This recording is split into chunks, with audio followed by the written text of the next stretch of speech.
ഏവർക്കും ഇന്നത്തെ സരിതായനത്തിലേക്ക് സ്വാഗതം. മൊഴി കൊടുക്കലിന് അവധിയായതിനാൽ സരിതയിൽ നിന്ന് ഇന്ന് ഒന്നും പ്രതീക്ഷിക്കരുത്. എന്നാൽ പ്രതീക്ഷയ്ക്ക് വകയുള്ളത് ഉമ്മൻചാണ്ടി സാറിൽ നിന്ന് കിട്ടിയിട്ടുണ്ട്. സോളാറിൻ്റെ ചൂടിനിടയിൽ ഇന്നാണ് ഈ മാധ്യമക്കാർക്ക് മുഖ്യനെ ഒന്ന് കയ്യിൽ കിട്ടിയത്. പിന്നെ പറയണോ? ബബ്ബ വാർത്താ സമ്മേളനത്തിൻ്റെ പ്രസക്ത ഭാഗങ്ങൾ കാണാം. ഗവൺമെൻറ്റിൻ്റെ ഈ അവസാന പ്രവർത്തന കാലഘട്ടത്തിൽ തടസ്സങ്ങൾ സൃഷ്ടിക്കാനാണെങ്കിൽ അതിന് ജനങ്ങളുടെ പിന്തുണ ഉണ്ടാവില്ല. വികസനവും കരുതലുമായിരുന്നു ഈ ഗവൺമെൻറ്റിൻ്റെ മുദ്രാവാക്യം. അത് തുടക്കം മുതൽ ഈ ഗവൺമെൻറ്റിന് പ്രവർത്തിക്കാൻ അവസരം കിട്ടുന്ന അവസാനത്തെ നിമിഷം വരെ ഒരു വീഴ്ചയുമില്ലാതെ മുമ്പോട്ട് കൊണ്ടുപോകും.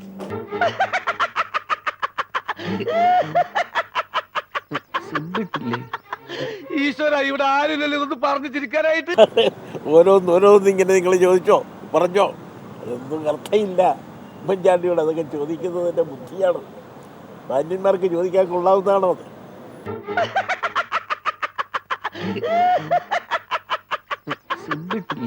അതാണ് ഇവർ വിരളി പിടിപ്പിച്ചിരിക്കുന്നത്.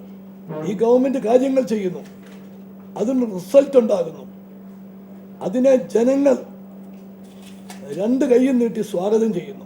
ഇതാണ് ഇടതുപക്ഷത്തെ ഇന്ന് വിരളി പിടിപ്പിച്ചിരിക്കുന്നത്.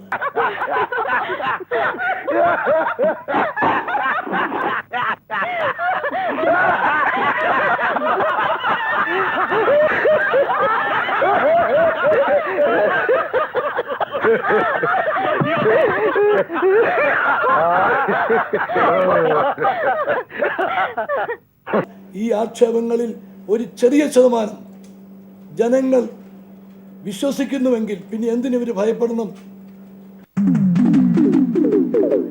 എന്തിനു ഭയപ്പെടണം? ഈ 5 കൊല്ലം കാത്തിരുന്നവരോ 2-3 മാസം കൂടെ കാത്തിരുന്നാ പോരെ. പക്ഷെ അവർ ഭയപ്പെടുന്നു. കൺഫ്യൂഷൻ ആയല്ലോ. ആർക്കും കൺഫ്യൂഷൻ ആയി പോകും. മുഖ്യമന്ത്രി പറയുന്നത് കേട്ടാൽ ചിലപ്പോൾ പ്രതിപക്ഷത്തിന് രാജിവെക്കേണ്ടി വരും.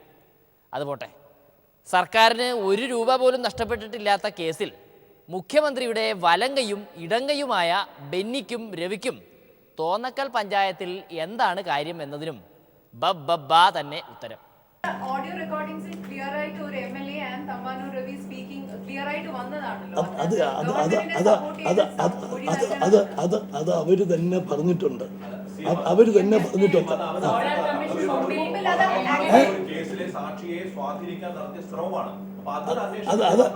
അത് ആരോപണമല്ലേ? വരട്ടെ. അതാണല്ലോ അത് ഏത് സാഹചര്യത്തിൽ എങ്ങനെയെന്നുള്ളതൊക്കെ അതിനല്ല കമ്മീഷൻ വെച്ചിരിക്കുന്നത്. കമ്മീഷൻ നോക്കട്ടെ.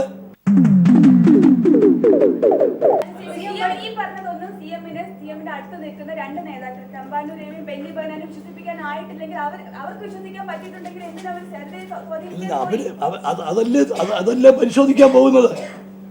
അതിന്റെ ക്രെഡിബിലിറ്റിയെ സംബന്ധിച്ചിടത്തോളം അതിന്റെ സാധ്യതയെ സംബന്ധിച്ചിടത്തോളം ഒക്കെ വരട്ടെ, അത് നോക്കട്ടെ.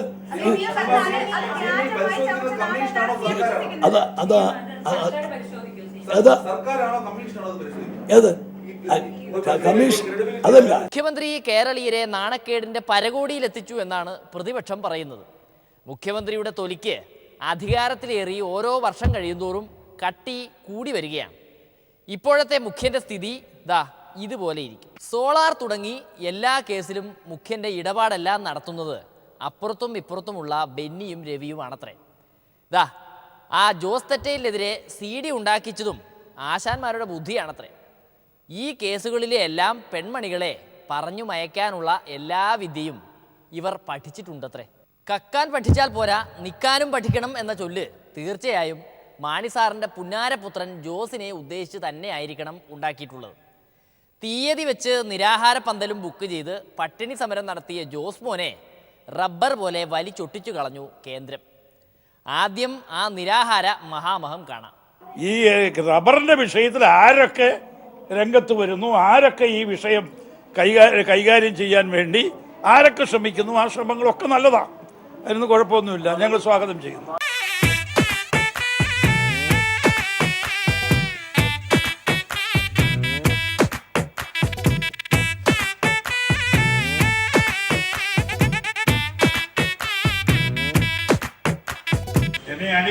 പ്രഭാഷണത്തിന് വേണ്ടിയാണ് വിളിച്ചത്.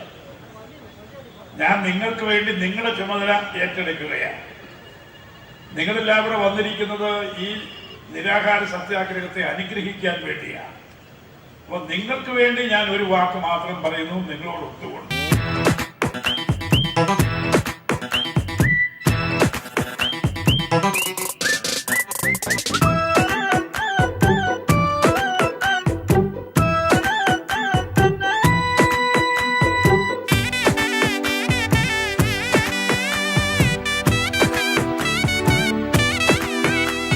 ഇത് ജനകീയ സമരമാണ്.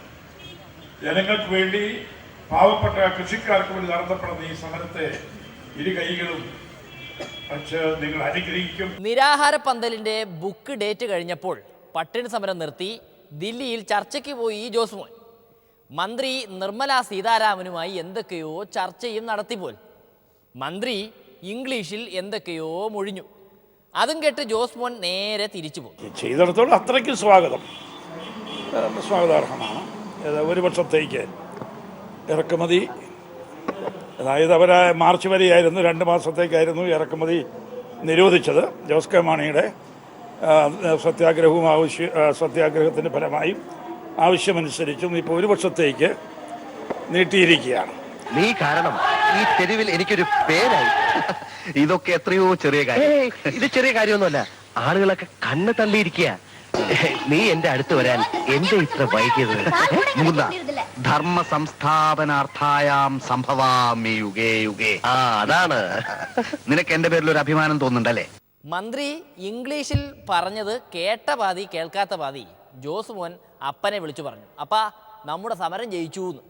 അങ്ങനെ ഉണ്ടായ ചെറിയ ഒരു കമ്മ്യൂണിക്കേഷൻ ഗ്യാപ്പ്, അത്രയേ ഉള്ളൂ. അന്വേഷിച്ചപ്പോഴാണ് ജോസ് മോൻ്റെ ചർച്ചയുടെ ഗുണം നാട്ടുകാരറിഞ്ഞത്. അഡ്വാൻസ് ലൈസൻസിംഗ് പ്രകാരമുള്ള ഇമ്പോർട്ട് 31 വരെയുള്ള നിർത്തലാക്കിയത് അടുത്ത 1 വർഷത്തേക്ക്, അത് മാർച്ച് 31-ാം തീയതി അതിൻ്റെ ഓർഡേഴ്സ് ഫർദറായിട്ട് ചെയ്യാം എന്നുള്ളതാണ് വാണിജ്യ വകുപ്പും പറഞ്ഞിരിക്കുന്നത്. അപ്പോൾ ചില കാര്യങ്ങളിൽ അവർ ഉറപ്പ് നൽകിയിട്ടുണ്ട്. I have not promised anything to anybody. I've heard him out. There is no time frame for anything. He's met me only yesterday. He's given me his inputs. ഇത് വായിക്കുന്ന കൃഷിക്കാരനെ എന്തുമാത്രം അവഹേളിക്കുന്നു നിങ്ങൾ ചിന്തിക്കണം. കർഷകരെയും മാധ്യമങ്ങളെയും അവഹേളിച്ച ജോസ് കെ മാണിയും മാണിയുടെ അപ്പനും സമൂഹത്തോട് ക്ഷമ പറയണം. മാണി മകനെ കച്ചവടം ചെയ്യാൻ, തെരഞ്ഞെടുപ്പിൽ കച്ചവടം ചെയ്യാൻ വേണ്ടി ചർച്ചയ്ക്ക് അയച്ചതാണ്. എന്തായാലും നിങ്ങൾ ആവശ്യപ്പെട്ട പോലെ ഇറക്കുമതി നിർത്തിയില്ലല്ലോ. നിർത്തിയിരുന്നേൽ നിങ്ങളുടെ തന്നെ ടയർ കമ്പനി പൂട്ടേണ്ടി വരുമെന്നാണ് നാട്ടുകാർ പറയുന്നത്. എങ്ങനെയായാലും ജോസ് മോന് ലാഭമാണ്.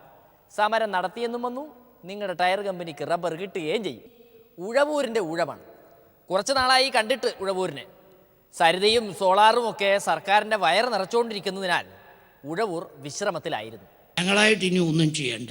ഏതായാലും 100 സീറ്റിൻ്റെ പിന്തുണയോടുകൂടി ഇടതുപക്ഷ ജനാധിപത്യ മുന്നണി അധികാരത്തിൽ വരാൻ പോവുകയാണ്. സംശയിക്കേണ്ട. UDF-ലെ ചില കക്ഷികൾ ഇപ്പം ഞങ്ങളുടെ കൂടെ വരുമെന്ന് കണ്ട് രമേശ് ചെന്നിത്തല രാവിലെ വിളിക്കും വീരേന്ദ്രകുമാറിന്. അവിടെ ഉണ്ടോ ചേട്ടാ? ഉണ്ട്. കാപ്പി കുടിക്കാൻ അങ്ങ് വരികയാണേ. 40 പേരുമായിട്ടാണ് ചെല്ലുന്നത്. പോലീസുകാരെല്ലാം ഉണ്ടല്ലോ. എന്നിട്ട് അവർ കാപ്പി കുടിക്കാനിരിക്കുന്ന അവർക്കൊന്നും കഴിക്കാൻ പറ്റുന്നില്ല. എത്ര വലിയ വീടാണേലും 10-40 പേര് രാവിലെ എന്നാൽ കഴിക്കാൻ പറ്റും. ഉച്ചയാകുമ്പോൾ ഉമ്മൻചാണ്ടി വിളിക്കും, ഊണ് റെഡിയായോ?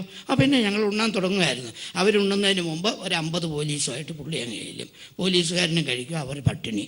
4 മണിയാകുമ്പോൾ വേറൊരുത്തം വന്ന് വിളിയാണ്. അങ്ങനെ അച്ഛാ പോകല്ലേ എന്ന് പറഞ്ഞുകൊണ്ട് വീരേന്ദ്രകുമാറിൻ്റെ പുറകെ നടക്കുക. ഞങ്ങൾക്കിപ്പോൾ എല്ലാവരും വരണമെന്നൊന്നും ആഗ്രഹമില്ല. ഞങ്ങൾ ഈ മലക്ക തുറന്നിടുന്നുമില്ല വാതിൽ. ഒരു ചെറുതായിട്ട് ഒരു കുഞ്ഞുമോന് കയറാൻ പാകത്തിനുള്ള ചെറിയ വാതിലാണ് ഞങ്ങൾ തുറന്നിട്ടിരിക്കുന്നത്. അത് മതി. അല്ല, വിശ്വജ വരുന്നല്ലേ ഉള്ളൂ. മറ്റേ കുഞ്ഞുമോന് അല്ല PC ജോർജ് വണ്ണെന്ന് പറഞ്ഞാൽ ഇപ്പം സാലിനറിയാൻ പറ്റില്ല. ഇച്ചിരി വയറുണ്ടെങ്കിലും അങ്ങനെ തള്ളിക്കയറുന്നതിനൊന്നും പ്രയാസമൊന്നുമില്ല. വയറിൻ്റെ അഡ്ജസ്റ്റ്മെൻറ്റ് അങ്ങനെയാണല്ലോ. ഈ വയറ് നമുക്ക് ഇച്ചിരി ഒന്നും ഇതായാലും കുഴപ്പമൊന്നുമില്ല.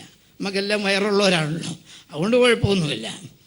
അതുകൊണ്ട് PC ചുണയുള്ളവരെല്ലാം നമ്മുടെ കൂടെ വരും. അതിന് ഇനിയൊന്നും ഒരു പ്രശ്നം. ഇനി ഞങ്ങൾക്കൊന്നും തിരിഞ്ഞു നോക്കേണ്ട കാര്യമില്ല. ഇനി പിണറായി വിജയൻ്റെ നവകേരള യാത്ര അത് അതിഗംഭീരമായിട്ടാണ് പോകുന്നത്. ഞാൻ ചില സ്ഥലത്തൊക്കെ വെച്ച് 10,000-ങ്ങളാണ് പങ്കെടുത്തുകൊണ്ടിരിക്കുന്നത്. എന്നിട്ട് സുധീരൻ അങ്ങേർക്കിട്ട് തോണ്ടുക ഇടയ്ക്കിടയ്ക്ക്.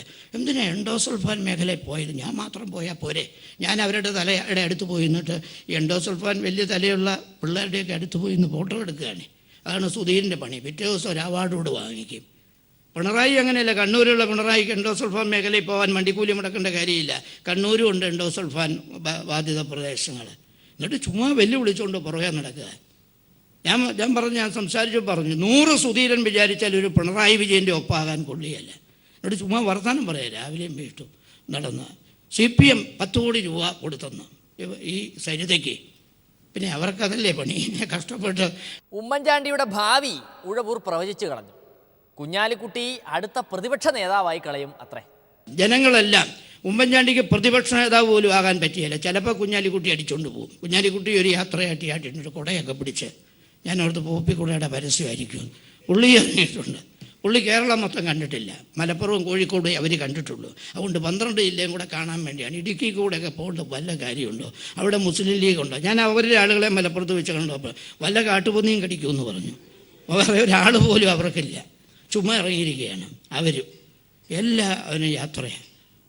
പക്ഷേ ഞങ്ങളെ സംബന്ധിച്ചിടത്തോളം ഞങ്ങൾ പിണറായി വിജയൻ, കാനൻ രാജേന്ദ്രൻ, പിന്നെ ഞങ്ങളെല്ലാവരും കൂടെ ഇറങ്ങിക്കഴിഞ്ഞപ്പോൾ സംഗതിക്ക് ഒരു ഉഷാർ വന്നിട്ടുണ്ട്. എല്ലാവരും ഞങ്ങളുടെ കൂടെയുണ്ട്. LDF നേതാക്കളും സഖാക്കളും ജനങ്ങളും കോൺഗ്രസ്സുകാരും പല സ്ഥലത്തും ഒന്ന് സ്വകാര്യം പറയുന്നുണ്ട്. ആരും സരിതമാരാവുന്നില്ല.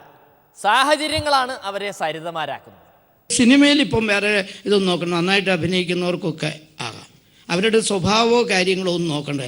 എൻ്റെ അഭിപ്രായത്തിൽ ഈ സരിതയൊന്നും അല്ലല്ലോ. ഈ സരിതയെ ചീത്തയാക്കവരാണ് പിടിക്കേണ്ടത് പ്രേരണക്കുറ്റത്തിന്.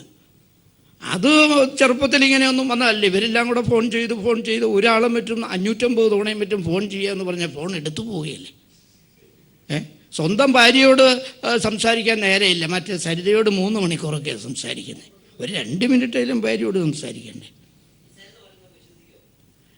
സരിത ഏതു മനുഷ്യരും പറയുന്നത് ഒരു പരിധി വരെ ചിലപ്പോൾ വിശ്വസിക്കുക. അല്ലാണ്ട് ഒരുത്തൻ കുഴപ്പക്കാരനാണെന്ന് വിചാരിച്ച് അല്ലെങ്കിൽ എന്തെങ്കിലും കാര്യത്തിൽ കള്ളത്തരം പറഞ്ഞിട്ടുണ്ട് എന്ന് കരുതി എന്നും അയാൾ പറയുന്ന മുഴുവൻ അങ്ങനെയാണെന്ന് വിചാരിക്കേണ്ട കാര്യമില്ല.